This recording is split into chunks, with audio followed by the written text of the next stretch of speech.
So on October 3rd, 2025, basically a trapdoor opens up under thousands of minority and women-owned businesses. Yeah, a massive one. Right, like if you hold a federal contracting certification, that safety net you've relied on for decades, it's vanishing. Completely disappearing. Yeah, the demographic box you've checked for years, the one that automatically recognized the systemic hurdles you face, it's gone. Yep, gone. And if you don't know how to write this highly specific, legally rigorous thing called a personal narrative to replace it, you lose your certification. And your eligibility. Exactly. You lose your contracts. It's really that blunt, and the clock is definitely ticking. I mean, it is the most significant regulatory earthquake this sector has seen in our lifetimes. Truly. We're talking about a fundamental rewriting of the DNA of the Disadvantaged Business Enterprise Program. And that is exactly why we're here today. Welcome to this deep dive, everyone. Thanks for having me back. Of course. We are speaking directly to you, the small business owners, the contractors, the suppliers. The folks actually doing the work. Exactly. And specifically, we really have our eyes on the incredible women and minority business owners operating out here in Colorado. Yeah, this is huge for the local community. Right. So whether you're running a construction crew on the Front Range or managing logistics out on the Western Slope, consider this your survival guide. Because you're going to need it. You really are. Our mission today is to navigate this historic shift in how disadvantaged business enterprise, so DBE and Airport Concession DBE, the ACDBE certifications, actually work now. Because, essentially, the burden of proof has shifted entirely onto your shoulders as the individual business owner. Right. The government is no longer assuming anything about your background based on, your race or your gender. Which is wild. But we have a stack of critical resources on the table today to get you through this. We really brought the receipts today. We did. We're pulling directly from the 2025 DBE Interim Final Rule, the IFR white paper. Super important document. Yeah. We've got highly detailed presentation guidelines from the Jacksonville Transportation Authority, the JTA, which really lay out the exact mechanics of this new evaluation process. Those are incredibly helpful for the nuts and bolts. Totally. Plus, we're using these memory-sparking prompts designed by the Illinois Department of Transportation. I love those prompts. They really get the brain working. They do. And finally, we have existential legal warnings from Potomac law about the fatal mistakes applicants are already making. It's dense material. Honestly, it reads like a law school syllabus. Oh, 100%. But you just can't afford to ignore it. The entire goal today is translating this, regulatory thicket into an actual actionable strategy. Okay, let's unpack this. Because the goal isn't to be paralyzed by government bureaucracy here. No, nobody has time for that. Right. You're already working 80-hour weeks, managing supply chains, making payroll, bidding on projects. You're running a business. Exactly. You do not have the time to go get a law degree just to keep a certification you literally already earned. Yeah, that's the frustrating part for so many folks. So we're going to equip you with the hints, the tips, the tricks, and the step-by-step frameworks to write a bulletproof, completely compliant narrative. But, before we start drafting anything, we really have to survey the new landscape. Okay, lay it out for us. Well, you can't navigate a maze if you don't understand where the walls have been moved. And these walls haven't just moved. They've been knocked down. Yeah, the entire foundation has been dug up. So let's establish the real stakes of the U.S. Department of Transportation's Interim Final Rule. The IFR. Right. The headline, of course, is the total elimination of race and gender-based presumptions of disadvantage. Right, the presumption is dead. But the immediate terrifying consequence of that is the reevaluation process. This is the part that's keeping people up at night. According to the JTA guidelines, every single currently certified DBE and ACDBE firm must be reevaluated. Every single one. There's no grandfathering in, right? No waiver. No waivers. Nothing. If you meet the new standards, you get recertified. If you don't, you're decertified. Period. Wow. And that reevaluation is an active, aggressive process, isn't it? Oh, absolutely. Mm-hmm. Agencies aren't just, pulling your old file out of a dusty cabinet and giving it a second glance. What are they doing then? The mandate is that you, the business owner, must submit a completely new declaration of eligibility.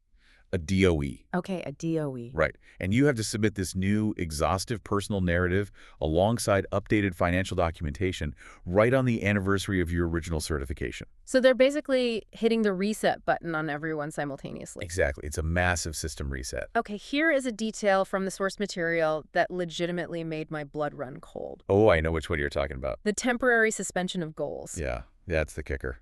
So the JTA notes state that until these reevaluations are complete, agencies, so think of CDOT or your local transit authorities and their subrecipients, cannot set DBE or ACDBE contract goals. Let that sink in for a second. Right. Furthermore, they can't even count DBE participation toward their overall program goals during this period. Yeah, the documentation notes that existing contracts remain valid, sure, but the participation just isn't counted toward goal attainment during this massive administrative gap. So wait, let me look at this from the perspective of a prime contractor for a second. Okay, put your prime hat on. If I'm a massive prime contractor building, say, a new highway overpass down on I-25, and a DBE subcontractor gets terminated or loses their certification during this reevaluation period. Follow that thread. The sources say I can self-perform that work or just subcontract it out without needing DBE credit. That's right. Doesn't that put our local DBEs in an incredibly vulnerable position right now? Incredibly vulnerable. Like if my certification is stuck in administrative limbo or my narrative gets rejected on some technicality, my prime contractor can just swallow my piece of the pie. Yes. That is the stark reality of the temporary suspension period. That's horrifying. By temporarily removing the overarching goals, the regulatory incentive for prime contractors to maintain those specific DBE participation numbers, like on new actions or substitutions, it basically vanishes. Wow. So they have no reason to keep you around if you lose that status. Exactly. If you lose your certification because you fail to navigate this new personal narrative requirement, the prime contractor has zero regulatory pressure to keep you on the job. Especially if they determine they can self-perform the work more profitably. Precisely. It makes the speed and accuracy of your recertification a literal matter of business survival. You aren't just filing paperwork to get a nice plaque on the wall. No. You are building a legal shield to protect your current active contract. And we have to talk about the administrative backlog this is going to create. It's going to be staggering. Oh, I can't even imagine. The agencies reviewing these narratives are going to be absolutely flooded. Right, because we're talking about hundreds of businesses in Colorado alone. And thousands nationwide, all submitting multi-page, highly detailed legal narratives at the same time. Which have to be read, evaluated, and adjudicated by agency staff who, by the way, are themselves just learning how to apply these new rules. It's a perfect storm. If you miss your anniversary date, or if you submit a vague narrative that gets kicked back for revisions, you are going to the back of a very, very long line. And while you're standing in that line, your business is totally unprotected. Exactly. And the reason for this massive bottleneck is the core philosophical shift of the IFR itself. Which is what, exactly? The DOT is enforcing a pivot from macro-demographic data to micro-individualized eligibility. Okay, break that down for us. Well, the JTA documentation makes a huge point of highlighting that the DOT has entirely eliminated the collection of race and sex-specific ownership data for the purposes of these applications. So they literally don't want to know your race or gender when evaluating you. Right. They're zooming all the way in to the specific documented life experiences of the individual majority owner. Okay, so that brings us to the actual drafting of the narrative and the single biggest trap that applicants are going to walk right into. Oh, yeah. This is where people are going to fail right out of the gate. The guidelines are incredibly strict about what you can and absolutely cannot say. Yes, they are. Social disadvantage cannot be based in whole or in part on race or sex. You cannot write, because I am a minority, or because I am a woman. If you use those phrases as the foundation of your disadvantage, you are out automatically. The psychological whiplash here is going to be severe for a lot of business owners. What's fascinating here is that for your entire career, the industry, the government, the data, they've all universally acknowledged that systemic barriers exist for certain demographic groups. Right. That was the whole point of the presumption in the first place. Exactly. And now You're explicitly forbidden from relying on those broad societal truths. It's crazy. You can't lean on the macro data anymore. You have to prove the micro experience. Let's ground this with a hypothetical, but, very realistic example. I love hypotheticals. Let's do it. Okay, let's invent a business owner. We'll call her Elena. Okay, Elena. She runs a successful commercial HVAC installation company here in Denver. She's a second-generation Latina. Perfect example. Under the old system, Elena checked a box, she provided her ownership documents, and the system presumed she faced social and economic disadvantage because of her demographic. Yep, it was a VIP pass based on identity. Right. You show your ID, the bouncer looks at the list, and you're in the club. And under the new IFR, that VIP pass has basically been shredded. Just totally gone. The bouncer at the door doesn't care about the demographic box anymore. The bouncer is demanding an itemized receipt showing every single pothole Elena hit. Every time she was overcharged for gas. Exactly. A step-by-step documentation of exactly how hard it was for her to physically drive to the club. And if the receipt doesn't prove the suffering, she is denied entry. That's the new reality. So Elena sits down to write her personal narrative. She's lived the reality of being a Latina in the male-dominated, white-dominated commercial construction industry. Right. She knows the bias she's faced. She's lived it. So her first draft says, as a Hispanic woman in the HVAC industry, I have consistently faced discrimination and been excluded from major bidding opportunities. Seems perfectly reasonable, right? It does. But according to the 2025 IFR white paper, what happens to that draft? It is immediately rejected. Immediately. Yes. The white paper provides vital examples of this exact scenario. Their clear, not-allowable example is practically identical to Elena's first draft. What does their example say? They state, you cannot write. As a woman, I was disadvantaged in the industry. Wow.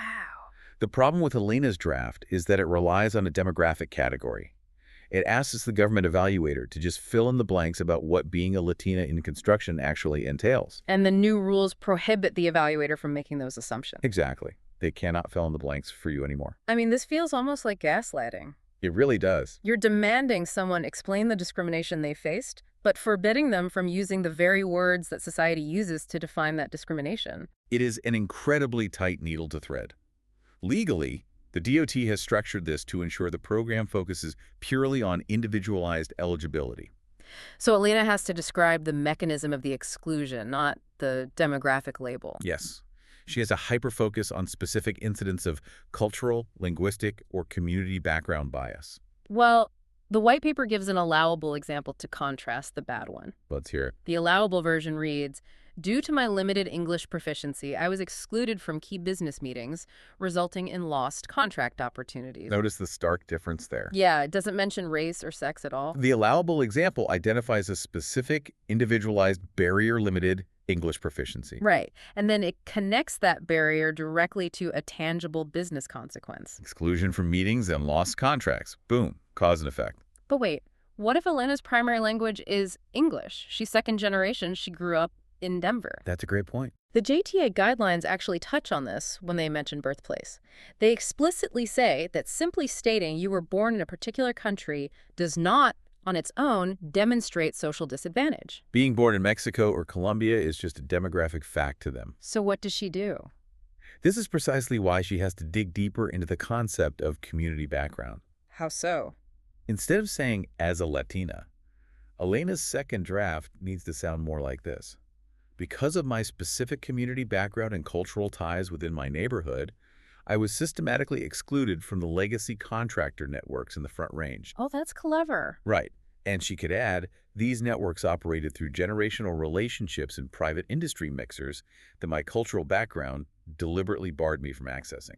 That is fascinating. She is describing the exact same lived experience of being frozen out, but she's stripping away the demographic label. She's replacing it with the structural reality of the barrier. She's talking about the closed loops of generational wealth and networking. Exactly. She is forcing the evaluator to look at the action taken against her rather than her identity. That framework, focusing on the action and the result, leads us perfectly into the practical step-by-step formula the white paper provides for actually putting pen to paper. Because even knowing the rules, just staring at a blank screen, is paralyzing. Oh, it's the worst. You just sit there looking at the blinking cursor. So the white paper introduces what they call the cause to barrier to consequence framework. Cause, then barrier, then consequence. This is the engine of your personal narrative. Right, break that down. If you don't use this structure, you're going to ramble on, you're going to vent, and honestly, you're going to get rejected. Nobody wants to read a diary entry. Right. You need a framework that forces your lived experiences into the exact format the evaluators are legally trained to look for. They also introduced this concept of cumulative disadvantage, which is the compounded effect of multiple barriers over time. But let's break down the core engine first. Let's do it. So the cause is the root of the bias. Your cultural background, your linguistic background, your community ties. Right. The barrier is the specific action taken against you. So being denied a commercial loan, being excluded from a pre-bid meeting, being passed over for a promotion in your early career. Yep, the physical roadblocks. And the consequence is the economic impact, the lost revenue, the delayed business launch, the inability to scale your operations. The white paper breaks this down into a really clean section-by-section guide, which I highly recommend everyone follow. Let's go through it. Section A. Section A is your introduction. Keep it incredibly simple. Just the basics. Who are you? What is the legal name of your business? What services do you provide? And state clearly that the purpose of this narrative is to establish your individualized social and economic disadvantage under the new IFR. Clean and professional.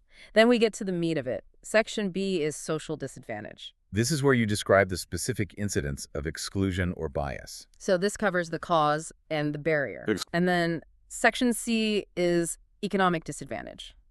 This is the consequence. This is how that social bias actually hit your wallet. That separation between Section B and Section C is absolutely vital. Why is that separation so important? Because social disadvantage is the treatment you received. Economic disadvantage is the financial cost of that treatment. You must have both. Oh, I see. If you were treated terribly, Yeah. right? But your business suffered absolutely no financial consequence, and you made millions of dollars anyway. Yeah. You don't qualify. Hold on, I need to stop and really pull on this thread. Get away. It's very easy for a government white paper to just say, show an economic consequence. But how do I actually prove that a missed networking meeting cost me dollars and cents? It's tricky. Let's go back to Elena, our HVAC owner. Let's say she proves she was intentionally excluded from a prime contractor's pre-bid golf tournament because of her community background. Okay, classic scenario. How direct does the link to her wallet need to be? Is she supposed to just guess the exact dollar amount of a subcontract she wasn't even allowed to bid on? You're hitting on the exact anxiety most applicants feel right now. Because it feels impossible to prove a negative. It does. But the JTA guidelines address this by stating your narrative must explain how these instances impeded your progress. Impeded progress. Okay. They specifically look for the type and extent of harm and the magnitude of any economic impact. So she doesn't need a specific receipt for a lost job. No, you do not necessarily need to prove you would have won a specific $150,000 contract down to the penny. What you need to document is the domino effect. The domino effect. Okay, walk me through that. How does Elena write that out? You document the chain of causality. So Elena was excluded from the pre-bid golf tournament. That is the social barrier. Right. Because she was excluded, she was unable to meet the procurement officers or form a joint venture with other subcontractors. Makes sense. Because she couldn't form those relationships, her company was unable to submit a compliant, competitive bid for, let's say, the new stadium project. Okay, I see where this is going. And because she could not submit a bid, her company lost out on an estimated revenue stream that her non-disadvantaged peers had free and open access to. Ah, so you're showing that the barrier created a quantifiable business struggle. Exactly. It's not about proving an alternative history where you definitely won the contract. It's about proving that you were denied access to the marketplace where the contract was being handed out. Denied access to the marketplace is the perfect way to conceptualize it. I really like that phrasing. You're proving that the toll road was closed to you, forcing you to take the dirt road. And that dirt road cost you time, fuel, and wear and tear on your business. Okay, so cause, barrier, consequence. But, to prevent our listeners from just staring at a blank page, let's talk about where to actually find these stories. Yes, let's mine for material. Because when you run a business, you develop a thick skin. You internalize a lot of this friction. You have to, just to survive. Right. You just push through it and call it the cost of doing business. But now you have to dig it all up. Where do we look?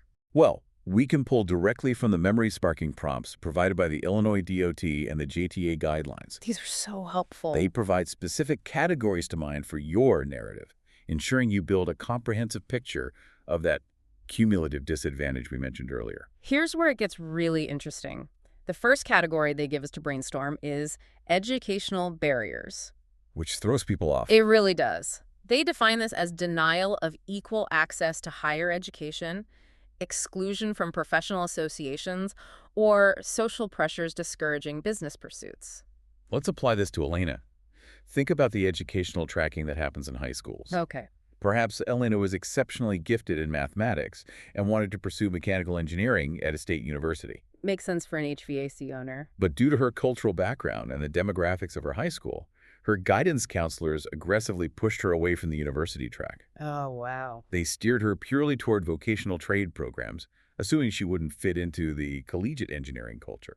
Wait, can she use something that happened in high school for a business certification she's applying for at age 40? Absolutely. Really? Yes, that is the definition of cumulative disadvantage. You connect the dots. How does she connect a high school counselor to her HVAC business today? Because she was steered away from the university engineering program, she was excluded from the collegiate networking groups and internships that serve as the direct pipeline for the major commercial construction firms in Denver. Oh, I see. Her non-disadvantaged peers went to the university, they joined the fraternities, interned at the prime contractors, and graduated with a Rolodex full of decision-makers. Well, she was on a totally different track. Elena had to spend the next 10 years working her way up from the bottom of a job site just to get in the same room. That is incredible. That educational barrier had massive compounding downstream effects on her ability to launch and scale her HVAC business. That is incredibly powerful. You aren't just talking about a bad day at the office. You are documenting a systemic delay in your career trajectory. Exactly. It's a timeline. The second brainstorm category the sources provide is employment history. Also a really good one.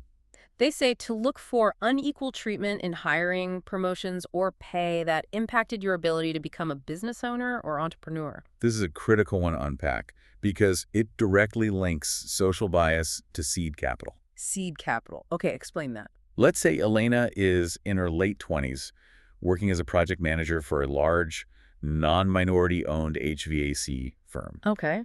She is consistently billing the most hours, bringing in the most projects, but she is systematically passed over for the senior management promotions. And those promotions go too. Less qualified, non-disadvantaged peers. I see where this is going. The lost salary. The lost salary and the lost capital accumulation. Right. Her non-disadvantaged peer gets the promotion, gets the $30,000 raise, saves up $100,000, and starts their own competing HVAC business at age 30 with a comfortable safety net. Meanwhile, Elena is denied the promotion due to cultural bias, has to work laterally for another 5 years just to save the same amount of money, and starts her business at age 35. Wow. That 5-year delay is a direct economic consequence.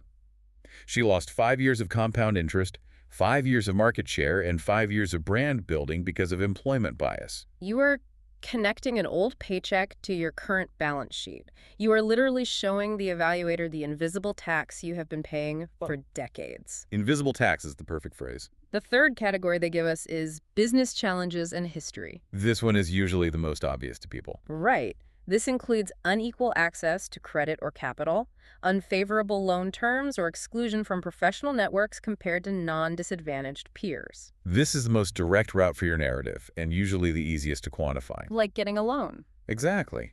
Did a local bank require Elena to provide excessive collateral like putting up her personal home for a commercial line of credit, while a non-disadvantaged peer with the exact same credit profile was given a signature loan? Or what about interest rates? Was she offered an interest rate 2 points higher?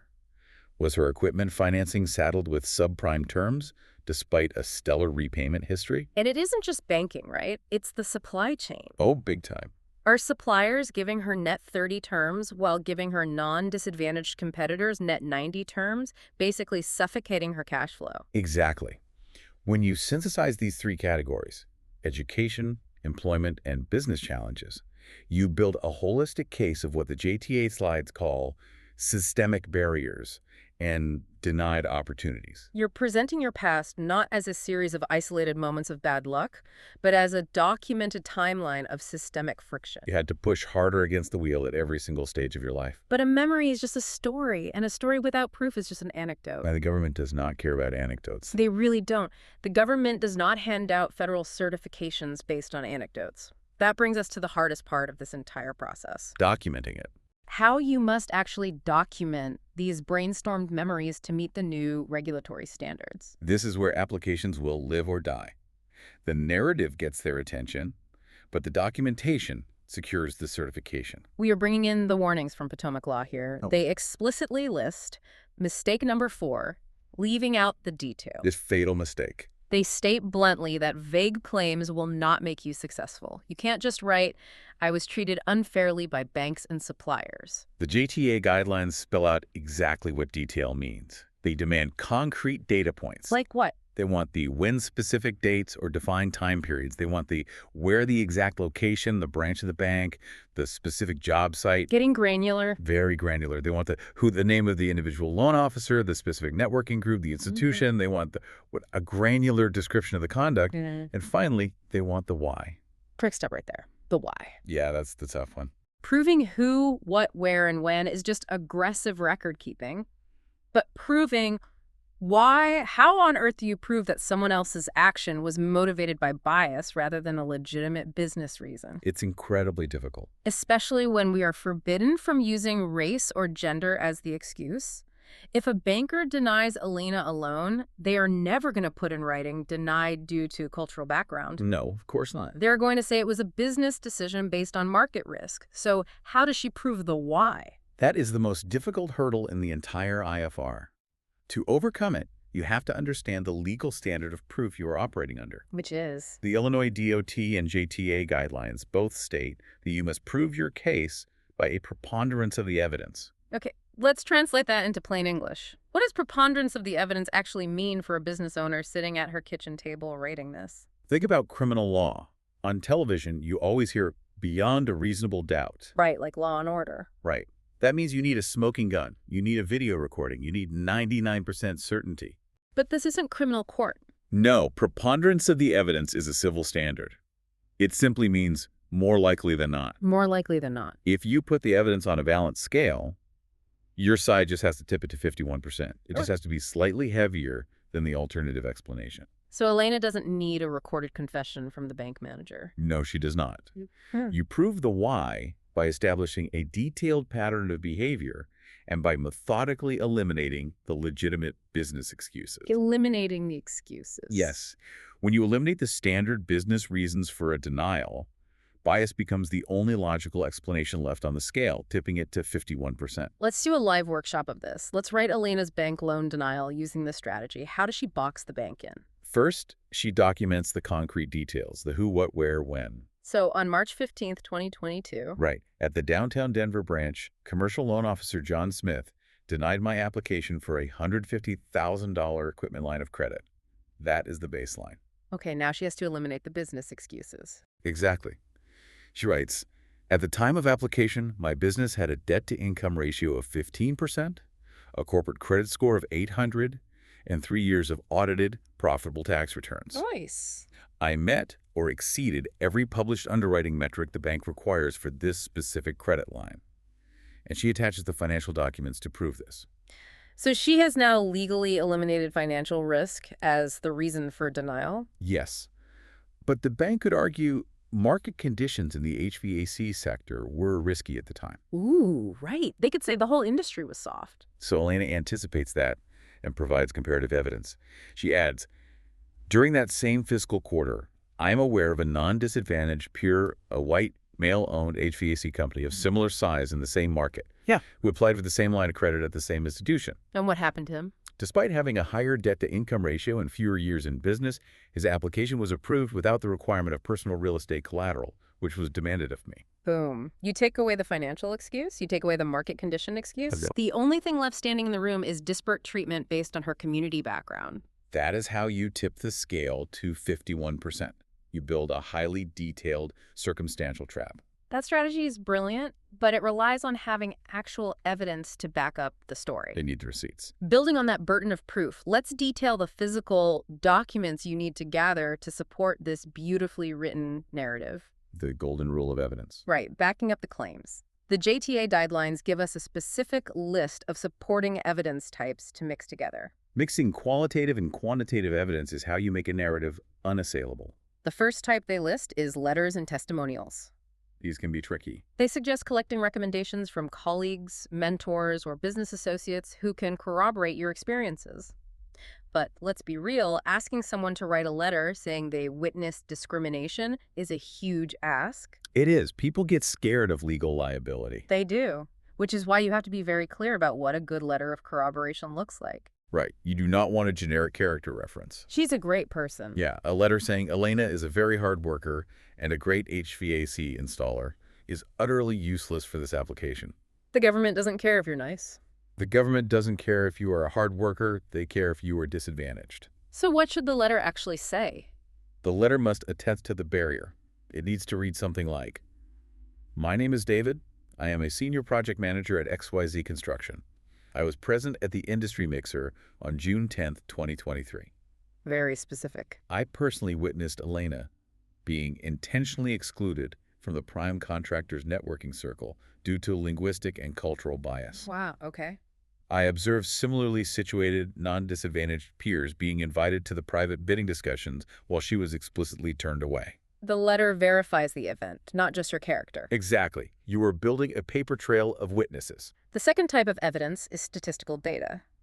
The guidelines say to gather relevant market analyses that demonstrate disparities you faced in your industry. This one is actually easier than people think. Where does a small business owner even find this? I mean, Elena isn't a data scientist. This is where local resources are crucial.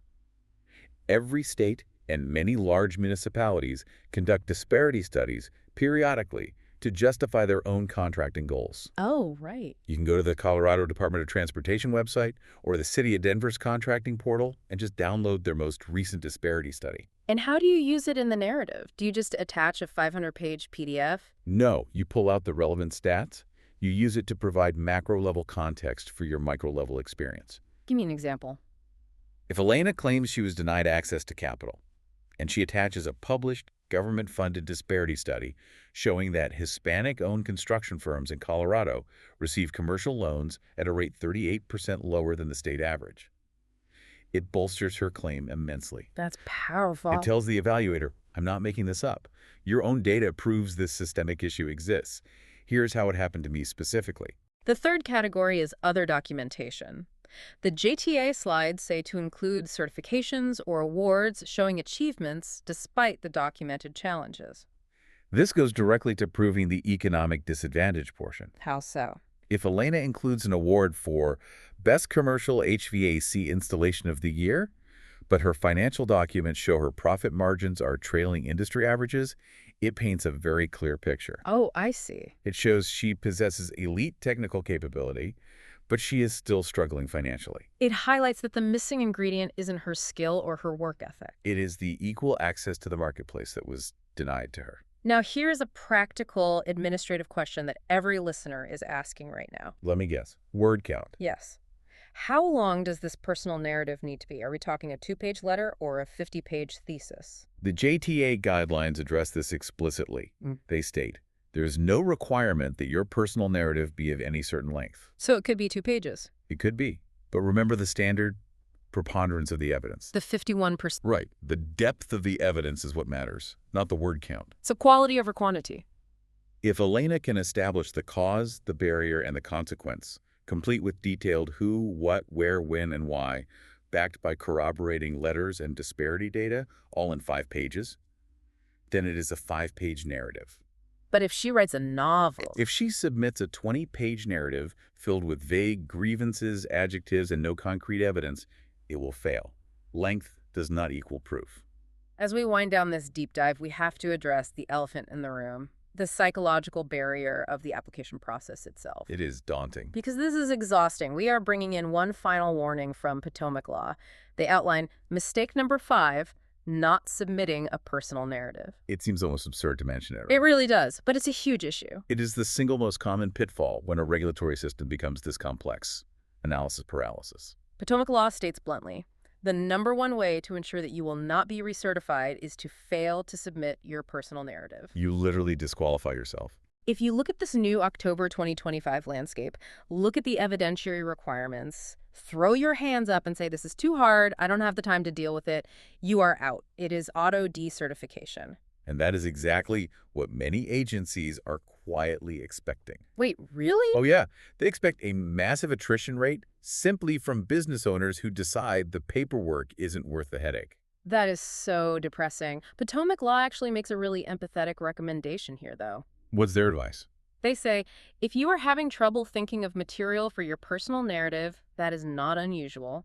They recommend considering working with a professional, such as an attorney or a specialized consultant, to help craft it. I strongly agree with that. They note that a professional can help identify experiences that are great examples that you may have never even realized were valid. This goes back to how we internalize systemic friction.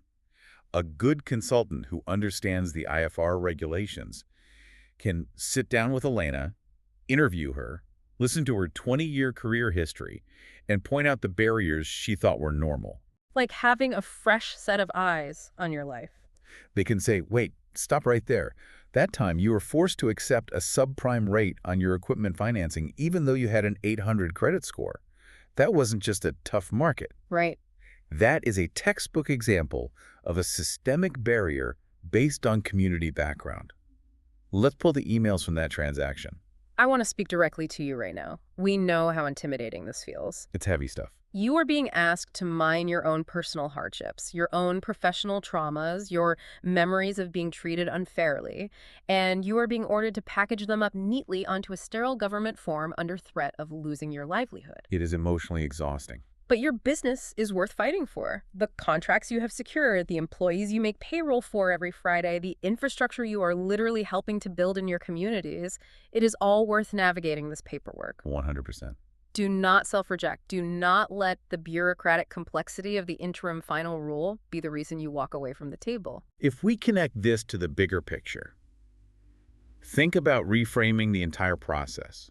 How so? Yes, it is a massive bureaucratic hurdle, but it is also a unique opportunity. An opportunity. For the first time, you are being given a platform to clearly, legally, and permanently define the structural challenges you have overcome to build your company. That's a good way to look at it. You are putting on the official government record the exact weight of the barriers you've pushed through. You are documenting your resilience in a way that can never be legally erased. Okay, let's do a quick, highly actionable recap of your survival strategy. Let's bring it home. First, review your calendar. The rules changed, and the total reevaluation is coming on your certification anniversary. Don't miss that date. Second, ditch any assumptions based on race or sex in your writing. You must pivot to focusing on your individual experiences of cultural, linguistic, or community bias. That is the most important rule. Third, use the Cause Barrier Consequence framework to structure every single story you tell. Don't ramble. Fourth, gather specific who, what, where, when, and why evidence and back it up with letters and local disparity data. Box them in. Get those receipts. And finally, do not let the blank page defeat you. Get professional help if you need it. It is a rigorous, demanding process, but it is a manageable one if you stick relentlessly to that framework. Exactly. However, this entire regulatory shift does raise a profound, lingering question about the future of these programs. What's the bigger picture implication here? Well, the U.S. DOT has officially eliminated the collection of race and sex-specific ownership data moving forward. Right, we talked about that. All future reporting will focus purely on certification status and individualized eligibility. Okay. But if the system no longer tracks the macro demographics of who is actually entering and succeeding in these programs, if we literally stop collecting the data on race and gender at the federal level, Oh, wow. I see where you're going. how will we as a society historically measure whether the playing field is actually being leveled for women and minorities in the decades to come? That is an incredibly heavy question to leave on. It's something we all need to think about. We started this deep dive talking about the shifting landscape, the transition from a simple presumption to an exhaustive audit of your hardships. It's a new world. The old system was flawed, but it was visible. The new system demands that you become the sole author of your own documented history. The presumption is gone. Now, you have to be the one to tell the story of the hidden fractures, and you have to bring the ironclad receipts to prove it. Thank you for joining us on this deep dive. Thanks for listening, everyone. Start pulling your records. Start outlining your narrative today. You've got this.